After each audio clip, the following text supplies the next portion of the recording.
Það ætlum að halda áfram hérna í föstudagsþættinum og næst ætlum við að tala fyrirtækið Arctic Trip og líka verkefnið Startup Tourism og við fengið til okkar í frumkvöðul í sófann. Vertu velkomin. Takk fyrir. Kannski ef við förum aðeins spólum pínu tilbaka. Þú fórst allt í einu að hafa áhuga á Grímsey þrátt fyrir að þú sért ekki fædd þar né uppalin. Hvernig gerðist það? Það bara gerist þannig að systir mín flytur út í Grímsey fyrir 20 árum síðan. Og ég ákvað að fara í ferðalag að hitta hana og sjá hvernig hún byggi og ég fer þangað og það var bara ástu fyrstu sýn. Bara fjall fyrir eyjunni og náttúrunni og mannlífinu og bara öllu þarna. Og svo fórst að vera þar eitthvað svona öðru hvoru allavega. Já, svo byrjaði náttúrulega að ég alltaf að heimsækja hana og finnst náttúrulega að það eitthvað við þessa eyju sem togaði mig alltaf til sín aftur. Ég búin að gera nokkra tilraunir að fara og alltaf gera eitthvað annað en ég bara er búin að gefast upp, ég bara enda alltaf nót í eyju. Reikna með að flytja ánga bara yfir framtíðinni. En ferðaþjónusta í Grímsey, þarna náttúrulega heimskautsbaugurinn, hægt að fara yfir hann sem náttúrulega mörgum þykir merkilegt. En hvernig ferðaþjónustan eða var hún svona áður en að þú fórst að byggja upp þitt fyrirtæki? Hvernig virkaði þetta í einu? Ferðaþjónusta bara ung og ný í Grímsey eins og mörgum öðrum stöðum. Og Grímseyingar eru alveg rosalega duglegt fólk, bara hörku duglegt fólk og ég segir þessi bara duglegri en alltaf annars þar á landinu. Já, já. Við mér bara að segja það.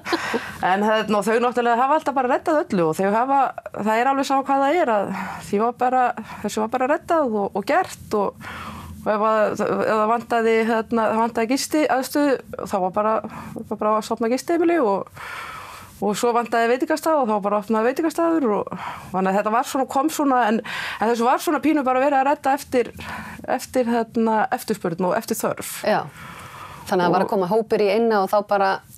Já, þá var bara, hver ætlar að taka þennan hóp í dag og getur þú séð hann eða þú eða... En þessu var alltaf redda og mjög vel. Grímseyingar eru heimsfrægir fyrir gesturistni. En svo ákveður að, kannski mætti nú aðeins skipuleggja þetta. Já, svo bara hugsaði ég að það væri svolítið gaman og svona, hvað segir maður, það væri bara tækifæri líka til þess að bara búa til svona utanumhald og bara svona áskorun og bara reyna að virkja það sem og þessa krafta sem eru þarna og þannig að það svona eiginlega kveikjan. Ég segi bara Grímsey og Grímseyingar eru bara kveikjan að þessu fyrirtæki mínu. Og síðan tekur þátt í verkefni sem heitir Startup Tourism. Segðu mér aðeins frá því hvernig það kom til og hvað það gerði fyrir þig og þitt fyrirtæki. Ég bæði sá að það voru auglýstu og svo var mér bent á að væri svona möguleiki til að svona bara koma hugmyndinu minni og á framkvæmd og fá aðstoð við að byggja þetta upp. Og ég sótti og var svo heppin að vera ein af 10 sem komst í þennan viðskiptahraðal. Þetta í fyrsta skipti sem hann haldinn og sem ég kemst inn ásamt 9 öðrum teimum. Og hvernig virkaði þetta? Þetta virkaði þannig að við vorum í 10 vikur í Reykjavík, vorum í svona stóru rými, bara hver með sína aðstöðu, en öll samt saman og með þeim sem voru að halda utan þetta. Og svo var bara unnið að hver var að vinna sinni hugmynd en líka voru við svona spjall á milli og deila reynslu og þekkingu. Og þetta var bæði í fyrirlestraformi og svo komu mentorar sem komu þarna og við gátum bóka viðtöl við þá mentora sem við höfðum áhuga á. Þannig að það voru rauninni verið að þróa viðskipta hugmyndina í þessum viðskiptahraðali. Það var einmitt verið að gera það og við fengum alla aðstoð og aðstöðu í þessar 10 vikur og sem að mér finnst líka bara alveg magnað að mér finnst það bara, þú veist, maður finnur að maður skiptir þau máli, þau að fylgjast með manni, þau gleðjast að okkur gengur vel og þannig að ég mæli eindregið með þessu, þetta bara hjálpaði mér helling og fyrir utan bara vináttuna og tengslin sem mynduðust þarna, bæði á milli okkar teimana og svo teimana við þá sem héldu utan þetta. Algjörlega, og þetta að fara af stað aftur, þannig að þess vegna erum við nú kannski líka að ræða það að því að þetta skiptir máli, það eru margir með góðar hugmyndir en það vantar einmitt stundum bara netið og backupið til þess að geta haldið áfram. Þetta er mjög gott fyrir þá sem eru með með hugmynd og vilja koma henni af stað. Og hefur þú fylgst með hinum sem voru með þér? Hvernig hefur gengið? Við fylgist bara mjög vel með þeim öllum. Hvernig gengur hjá þeim? Eru margir farnir af stað með? Það eru margir farnir af stað og margir að gera mjög góða hluti.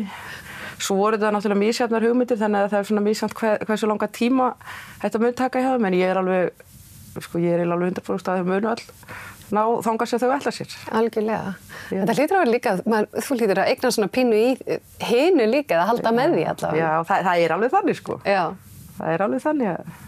En hvernig sérðu framtíðina hjá þínu fyrirtæki, Arctic Trip? Framtíðin er bara mjög spennandi og lítur vel út og þannig ég er mjög spennt og ég er mjög ánægð með að það er þegar komin góð bókunarstaða fyrir 2018 og það er byrjað að bóka 2019. Þetta lítur að vera, hvað maður að segja, svona vonar neisti fyrir Grímsey því að það hefur náttúrulega verið gríðarleg varnarbarátta þar hvort sem tengist sjávarútvegi, byggðakvóta og maður heyrt mikið að það sé í rauninni erfitt atvinnuástand og Grímseyingar kalla eftir meiri stuðningi og því að halda bara hreinlega inni í byggð. En ferðaþjónustan hlýtur að vera ótrúlegt tækifæri sem að hægt er að byggja á til framtíðar eða hvað? Hún er það og það er alveg hægt að byggja upp og vera með ferðaþjónustan í Grímsey. Það eina sem er álíðanlega við Ísland líka, það er veðráttan og náttúran en ég segi að það sé tækifæri líka. Það er ekkert bara ókostið, það er tækifæri sem liggur í veðrinu og náttúrunni og svo er líka eins og ég segi alltaf einn af sjarmanum við Grímsey er að þú dettur ekkert óvart í Grímsey, þú þarft að ákveða að fara þangað og hafa fyrir því. Algjörlega. Og Grímsey er ekkert allra og ég meina það er bara allt í lagi en það er eins og ég segi, það er mikil eftirspurn og ég hef líka fundið að það er orðið mikil eftirspurn eftir að komast á staði sem er ekki þegar orðin er alveg stappaðir. Fólk vill komast þar sem það getur hlusta á fuglana og upplifa náttúruna. Án mannsins í svo miklu mæli. Já, og líka sem að ég fundið að þessi sem ég hef verið með út í eyju að þeim finnst líka alveg ómetanlegt að þeir geta labba niður á bryggju og hitt heimamannin þegar hann er komið heim og hann er alveg til að spjalla Nákvæmlega. Og svo setjast þau inn á annarkvort inn í galleríið eða veitingastaðinn og spjalla við þá sem búa þar. Það hef ég alveg fundið að fólk kann virkilega meta það. Og svo mættum við nú Akureyringar líka að gera okkur ferð út í eyju í okkar eigið sveitafélag. Ég held að sé nú ansi margir Akureyringar sem hafa ekki upplifað og ég held að þetta sé svona eins og með Hvalaskoðun og Grímsey sameiginlegt að þetta kemur manni óvart. Mér finnst alveg geggjað að fara til Grímseyjar.